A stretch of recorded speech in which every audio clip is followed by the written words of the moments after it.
సీరమీను. ఈ చిన్న చేపని చిరుమీను అంటారు సాధారణంగానే. అయితే ఈ గోదావరి పరివాహక ప్రాంతంలోనే పడుతుంది. ముఖ్యంగా వరదలు వచ్చి వెళ్ళిపోయిన తర్వాత నీరు కలకళ్ళు వస్తాయండి, మురికి నీరుతో వస్తుంది, దాంట్లోనే పడుతుంది. ఈ చేపని చీరమీను అన్నారు, కానీ అన్నీ పూర్వం చీరలో పట్టేవారు, కానీ ఇప్పుడు గుడ్డతోనే పట్టేస్తున్నారు. ముఖ్యంగా ఇది కేవలం ఈ సముద్రం గోదావరి కలిసేటువంటి ప్రాంతంలో ఎక్కువగా పడతారు దీన్ని. ఇది యానాం ప్రాంతం మరియు శ్రీలంక ప్రాంతం ఆ ఏరియాలో గట్టునే పడతాయి. గోదావరి ఒడ్డునే పడతాయి తప్ప లోపల దొరకదు. ఆ చీరతోటి లోపల ఒడ్డుని తీసుకుని వెళ్తారు, వెళ్ళిన తర్వాత పట్టుకుని వస్తారు. అది బిందుల్లో వేసి మార్కెట్కి వస్తుంది. ఈ సీజనల్ ఫిష్ సాధారణంగా దొరకదు. ఎందుకంటే అండి ఎక్కడ దొరకదు, ఇంకా కేవలం ఇక్కడే ఈ గోదావరి పరివాహక ప్రాంతంలో ఎక్కువ. అది గోదావరి ఒడ్డునే, అటు ఇటు ఒడ్డులో. అంచేత ఈ సీరమీను అనేది ఈ ప్రాంత ప్రజలు, తూర్పుగోదావరి ప్రజలకు అంత మహా ఇష్టం.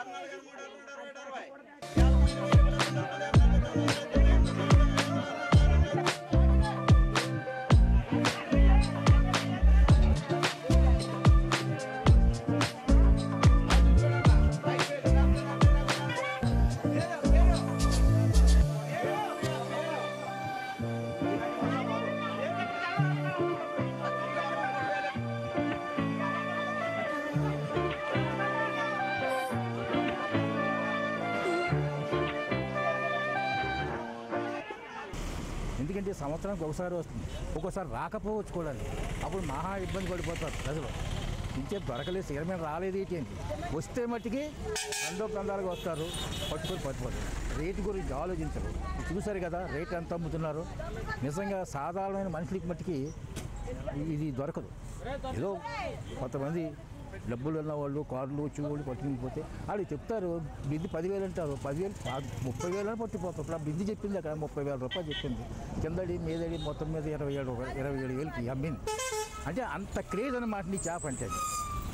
అంత క్రేజ్, ఈ క్రేజ్ చేప మూలంగానే ఇది చాలా ఎక్కువగా ఈ ప్రాంతంలో ఉంటుంది. కాబట్టి ఇది ప్రియులు, తూర్పుగోదావరి జిల్లాలో ఉన్నటువంటి ప్రజలు అంతా కూడా చాలా సీరమీను ప్రియులు చాలా ఎక్కువ. అందుచేత దీనికి ఇంత డిమాండ్.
మీరు ఇంకో తోటకి వెళ్ళినా దొరకదు.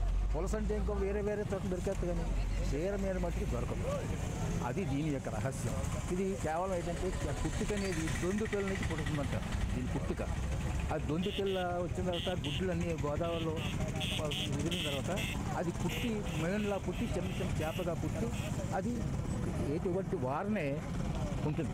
లోపలికి వెళ్తాం కేవలం వారనే, గోదావరి వారనే, ఒడ్డు వారనే ఉంటుంది. ఇది చీరతో పడతారు వేటగాళ్ళు. కష్టమే, పట్టుకోవడం కష్టమే, అయినా పట్టుకుంటారు. చీరలతోటి గుడ్డలతోటి పట్టుకుంటారు. ఇదండి ఇది చీర మీద యొక్క గొప్పతనం ఇక్కడ.